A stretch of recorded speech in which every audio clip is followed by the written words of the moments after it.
지금 2026년 초 대한민국이 처한 상황이 정말 아슬아슬합니다. 거대한 두 힘, 바로 트럼프의 미국과 시진핑의 중국 사이에서 그야말로 줄타기를 하고 있거든요.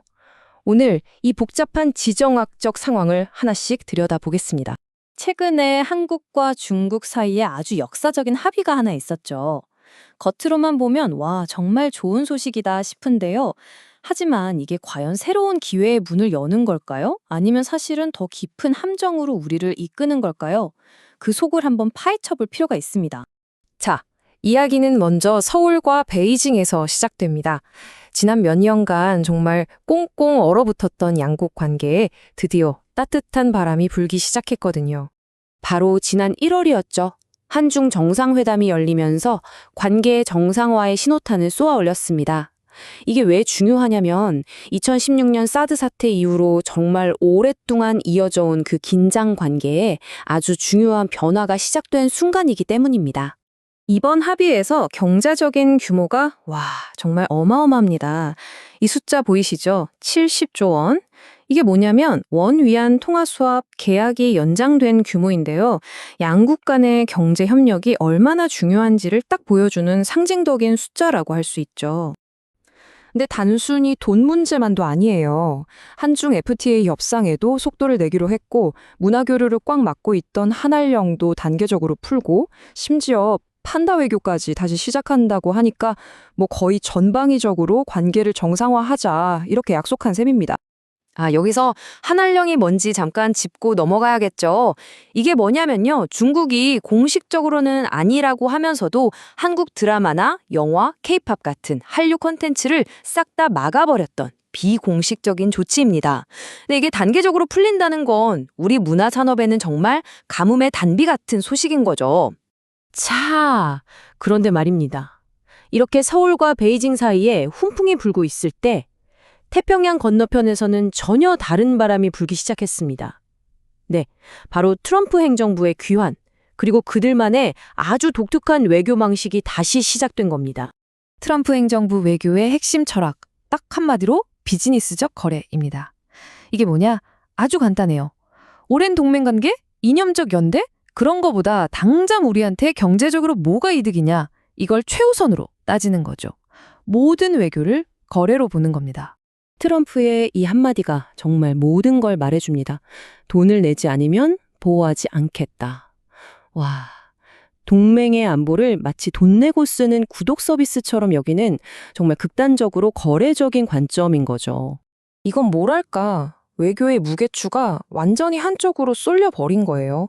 수십 년간 지켜온 동맹이나 집단 안보 같은 가치보다 당장 눈앞에 미국의 실익이라는 무게추가 훨씬 무거워진 겁니다. 한국 같은 동맹국들 입장에서는요, 외교의 판 자체가 흔들리는 순간인 거죠. 그리고 이 거래 만능주의가 결국 정말 충격적인 결과로 이어집니다. 미국이 동맹국들과는 한마디 상의도 없이 중국과 직접적인 빅딜을 상사시켜버린 겁니다. 빅딜 내용은 사실 되게 간단해요. 미국은 관세를 좀 낮춰줄게. 그럼 중국은 그 대가로 우리 미국산 농산물을 대량으로 사줘. 이런 식이죠. 두 강대국의 이해관계는 완벽하게 맞아떨어졌지만 문제는 그 협상 테이블에 동맹국들의 자리는 없었다는 겁니다. 자, 그럼 다시 시선을 한국과 중국의 관계로 돌려보죠. 겉으로 보이는 이 화해 분위기 뒤에는 한국이 치러야 할 보이지 않는 대가가 숨어 있었습니다. 중국이 경제협력이라는 달콤한 당근 뒤에 아주 날카로운 전략적 요구들을 숨겨둔 거죠. 하나의 중국 원칙에 대한 지지를 더 강하게 압박하고 한미일 안보협력의 핵심 고리인 한일 관계를 흔들려는 의도를 아주 노골적으로 드러내고 있습니다. 근데 여기서 정말 중요한 점은요. 한국의 가장 시급한 안보 현안인 북한 문제에 대해서는 중국의 태도가 하나도 변하지 않았다는 겁니다. 경제적인 선물은 받았지만 안보에 대한 실질적인 협조는 전혀 얻어내지 못한 셈이죠. 자, 이제 한국이 처한 상황의 핵심이 명확하게 드러납니다. 말 그대로 양쪽에서 압박을 받는 지정학적 샌드위치 신세가 된 것입니다. 한쪽에서는 전통적인 동맹이, 다른 한쪽에서는 거대한 경제 파트너가 한국을 양쪽에서 동시에 꽉 누르기 시작한 겁니다.